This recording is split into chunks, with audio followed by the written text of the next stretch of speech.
In this tutorial, I'm going to be discussing the header widget. Now, a header, in case any of you are unfamiliar, when it comes to websites, a header is what's always at the top of a site. That's going to be any content or backgrounds that's at the top of a site. And you can put any links, any buttons, any text, and images and videos within a header, and that's always going to remain the first thing that the person sees when the website loads because it remains at the top. That's just how a header works. So you can see here I've created some text and a button right down here at the bottom. And I've done that for demonstration purposes, and you'll see why in just a bit. So when you go ahead and add a widget, header is located here near the top. Once you create a header, you can add any of the content you want. So for example, if I want to make a nice background, you can choose from solid colors, even images, or even videos. So let's go ahead and make a nice image. You can choose anything from our global media library. This is full of thousands of pictures that you're able to use for free. Or you can upload from your own computer. You can drag and drop or browse to the file. Make sure to click upload if you're uploading it from your own computer. And once you upload and save that, you'll notice it has now created a nice bamboo border on the top here, and then followed by our text and button. You can put different text within this. So for example, if you wanted to do a title and a subtitle, let's go ahead and make this white just so that it matches the background a little bit better. And you can even adjust the different size and fonts right over here, and whether it's left, center, or right. You can add images and videos as well. Now this is different from the images and videos up here because this is just for the background. So if we go ahead and save this, we can add an image if we want. So there's our title and subtitle.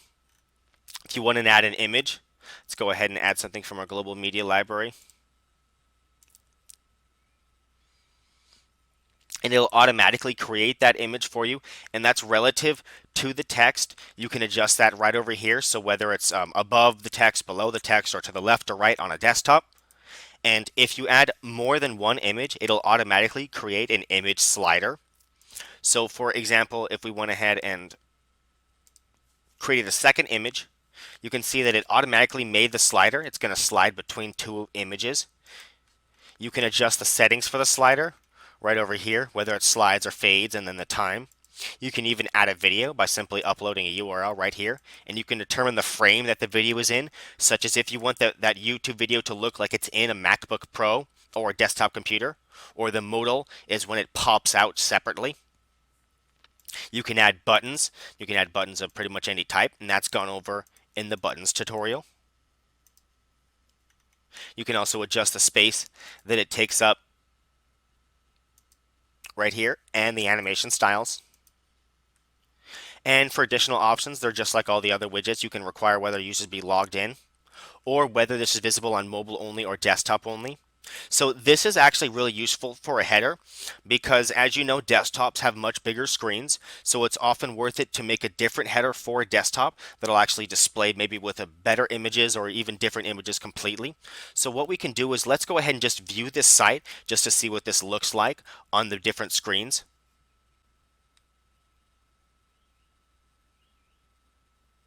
So you can see on the larger screen, that bamboo actually is a bigger picture, so you can see more of that picture right here. Whereas on the smaller screen, it's a smaller picture. You can see less of it.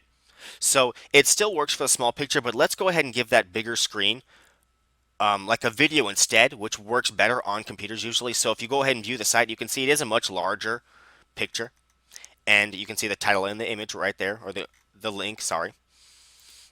So if we go ahead and switch this to mobile only and save this. Now let's go ahead and create a new header for the desktop only.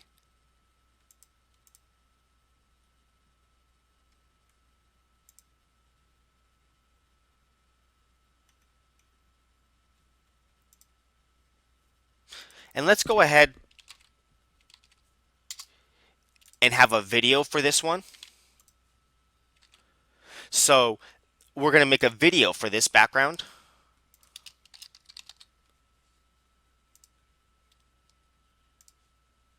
and then we have to make sure to switch this to desktop only. So now you see, once we've saved this, nothing's changed on our small screen here because this is only the cell phone. But if we go to our actual main site and refresh this, you can see it now has that nice bamboo video background, and that's actually a really nice background. You can do a lot with that if you know what you're doing, because it actually flows pretty smoothly. And what I was talking about earlier when it comes to headers always being at the top, let's go ahead and go back to our main page here, and you can see normally when you arrange things in here, it actually rearranges the location when it comes to the content block right here with the text, and then the button is below that. If I went ahead and rearranged the button above the content block, you will now see the header is still always at the top, but now the button is above that. And no matter where you move that header to, it's always going to be at the top because that's what a header does. That's the nature of the header. So always keep that in mind. This is often going to be one of the first widgets you want to create because that's often the first thing that they see when the page loads. So that is how the header works.